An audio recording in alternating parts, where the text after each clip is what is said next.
when your beans are growing, you got to pick them every 2 days. And if you grow a lot of them like I do, every once in a while you just have too many. Yeah, you can blanch and freeze them. That's a great thing to do. You can eat them with every meal. Another wonderful thing to do, just to have a little variety, is to make something like this, a nice mustard bean with sweet, sugary, mustardy, zippy sauce. Hey, it's Greg here with MaritimeGardening.com, and I thought I'd do an episode here in the kitchen showing you how to make mustard beans, yellow mustard beans. So I grow lots of yellow beans in the garden, and you know, at various points throughout the summer I actually have too many to deal with. And you know, look at all these Vortex green beans. So I mean, one good way to store them is to just blanch, you know, cut them up and blanch and freeze them. But another thing that I really like is mustard beans, and I've had viewers ask me to make videos on how to make mustard beans, and I never really have the right time to actually film the making of these things. Let me turn this thing on here. But today I can do this. So step one is you want to get a pot about, you know, I don't know what size this is, a large pot, and fill it with twice as much water as you have beans in terms of volume. Put a couple teaspoons of salt in there, bring that to a boil. You're going to blanch these before they go in the jar, okay? The next thing you need to do is mix up the, whatever you call that, like the sauce, okay? So what goes into the sauce? You're going to put some starch, 2 tablespoons of starch. This is tapioca starch, but you can use potato starch or cornstarch, whatever starch you got. Okay, 2 tablespoons of that, and a little spoon here. All right, 2 tablespoons of starch, and let's see here. Does it call for salt? It must call for salt. 2 teaspoons of salt. 1, 2. You notice I'm being pretty precise with my ingredients. Calls for a teaspoon of celery seed. I mean, some of these things are not essential, but you certainly need the starch and you certainly need the sugar. Celery seed. And dry mustard. Okay, so I get some dry mustard. It's a great thing to have. It lasts forever. Calls for 2 tablespoons of that, dry mustard. Let me put that in. All right, 1, 2. Calls for a teaspoon of turmeric. All right, and there. And the next part is sugar and vinegar. All right, so we get some sugar here. Calls for 1.5 cups of sugar. All right, so this is not, let's just use the 1/2 cup. 1.5 cups of sugar. So this is not health food. All right, these are sweet. These are a condiment, a side dish with a meal. All right, so I'm using a 1/2 cup here, putting 3 1/2 cups, which is 1.5 cups. All right, so this is not health food. 1.5 cups of sugar, and it calls for 3/4 cup of vinegar, and 3/4 cup of water. Okay, so it's sort of like half vinegar, half water. All right, I'm just going to mix this all up first before I add the vinegar and the water. I find it works best to combine this all the dry before you put in the wet. I find it just makes a better, I guess, sauce, right? You're trying to make like a thick, slippery, sweet mustard sauce, right? All right. So let's have a measure here somewhere. Yeah. All right. So I'll put a 3/4 cup of vinegar in. Well, my eyes aren't what they used to be, but I can still read this thing. Thank goodness. All right, 3/4 cup of vinegar. Put that in and mix it around before you add the water. This recipe is for a quart. This will fill a quart jar. Okay, if you want to fill a pint jar, just dial it down and just basically cut it in half, really. That's all you need to do. All you need to do. Okay, so that's my 3/4 cup of vinegar, and now I just put 3/4 cup of water in. All right, you got that all mixed up. Put that on a burner, bring it to a boil. All right. While that's all happening, we're bringing our water to a boil here. We're bringing that sauce to a boil. We got our jar sterilized, right? We're using a quart jar, right? That's this size as opposed to the pint jar, right? I usually make 1 quart and 1 pint because I'm really the only person in the house that likes this. It's probably come to a boil quicker with the lid on. While that's all happening, we're prepping our beans. Okay, all I need to do to prep the beans is pop off the the end where the stem was. Right, it's a quick and easy thing to do. Right, this is a thing you get your kids to do, or maybe you can sweet talk your spouse into doing it, right? Once you get that, cut them up into roughly 1-inch pieces. Doesn't have to be precise, right? Okay, and all it's ready to be blanched. All right, so I got the blanching water heating up. I got the sauce heating up. I'll be with you in a second when everything's ready for this to go into the blanching water. Stay with me. All right, so we got this stuff boiling really good, and it has it's got the texture kind of like a gravy, okay? It's starchy and it's like mustard, right? Honey mustard basically is what it is.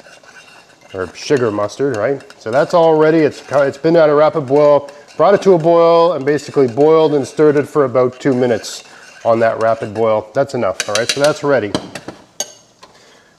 The water here is basically at a good hard boil, so we can put these in. As soon as you put them in, of course, the boiling stops, right? So the idea with just this sort of quick cook is you're going to bring this back to a boil. Okay, so I just put the lid on. I mean, all I do with this pot, and you can see it was about half full of water before we added the beans. I just put the lid on, and when I see the steam coming out of the lid again rapidly, right now there's the odd wisp, but basically it's not boiling.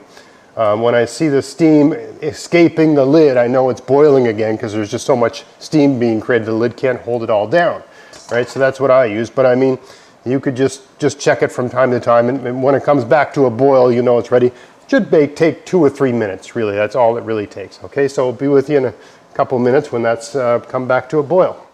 All right, so the steam's coming out of the lid. So to my mind, these beans are ready to come out of the pot, all right? And actually, if you just want to cook beans this way, they're basically not boiled. This is blanched, so they still have a crunch. They still have a texture. They haven't gone to mush. I mean, I would think nothing of spreading these on a plate and just putting salt and pepper on them like that. Delicious beans, even like that, it's a good, especially when they're fresh like this and they're in season. Sometimes if I'm blanching while I'm cooking a meal, I'll just blanch up the beans that are gonna go in that meal because it's just quick and easy, and they still taste good because they're so fresh, and you've only basically boiled them for a couple minutes, right? And that's all that took, right? So there's still nutrition. You've lost a bit, but you haven't lost a lot. Okay, so now the next part of this process, we're not going to cool these down. We're going to put them in the jar hot. Okay, I got one of these little funnel things. This jar has been sterilized. The lid's been sterilized. The spatula's been sterilized, generally speaking. Now, I mean, I'm not going to can this up. I'm basically going to put the lid on and put this in the fridge, and I'm going to eat these over the next couple weeks to months, all right? But if you want to do this for long storage, of course, you got to can it, right? And I'm not going to do that in this video. There's all kinds of videos on canning, right? Oh, I almost filled the jar. That's close enough. Again, I'm not, if you were going to can this up for long-term storage, you'd want to bring the beans pretty much up to the neck, right? We're a little bit low. We're about 3/4 of an inch below the neck here, but this is fine for what I'm doing today. Okay. Give it a couple bangs to settle it all down. Right. Now we take this lovely. If you got some of this left over, don't throw it out. It's delicious, right? This will continue to cook the beans. Whoop. This will continue to cook the beans to some extent. You always want to use one of those funnels. I got this one at a yard sale years ago. One of the most useful things I think I've ever added to my kitchen. I'm always amazed at, you know, you go to someone's house that doesn't cook a lot. And I'm always amazed at how few cooking tools they have. I mean, they're overwhelmed by cooking. A lot of people are. And all this stuff seems like a big deal to a lot of people. And often it's just the case that they lack the tool set, right, to make it easy. They've got, you know, they haven't got a lot of knives, and their knives aren't sharp, and they're not the right kind of knife, and they kind of suck. So, right, they're, you know, you got a person that thinks they're a lousy cook, but really they just don't know anything about tools, and they've got lousy tools, and they're really, they're not set up for success. They're kind of set up for failure through lack of the proper resources. I'm just agitating here, trying to get, you know, any kind of air out, right? Just shaking it around like that. It's pretty hot to the touch. So we're pretty much to the neck. I'm just going to get it up the neck a little bit. Okay, you don't want to fill it right to the top, but you do want to have it filled to the neck. Oh man, that's good stuff. What we got here? Maybe a little bit more.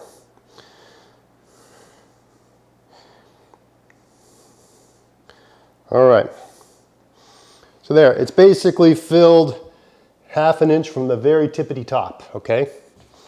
Right now we just give this a little wipe with, you know, something reasonably sterile, just to make sure there's no sugar or stuff on the edge, on the very, very edge, which there isn't, right? Put our lid on, sterile lid, right? And then put this down. If you were going to can it, you just basically do it like 2-finger tight and can it, you know, bring it to boil, you know, put it in water, yay high sort of thing, and boil it for 10 minutes or whatever that process is. But if you're like me and you only make a little bit of this sort of thing, because, you know, everybody in your house isn't crazy about it, just, you know, get it on, you know, sort of 3-finger tight, right? Leave it on the counter for the rest of the day. Put it in the fridge and enjoy it as you want it, right? So that's all you got to do to make mustard beans, okay? It's quick, it's easy. This is the sort of thing you come home from work, you have supper, you go out in the garden, you pick everything. I mean, ideally you should have the beans picked in the morning. That's the best time to pick everything in your garden, but let's say you didn't go around to it. You know, when your beans are growing, you got to pick them every 2 days. And if you grow a lot of them like I do, every once in a while you just have too many. So yeah, you can blanch and freeze them. That's a great thing to do. You can eat them with every meal.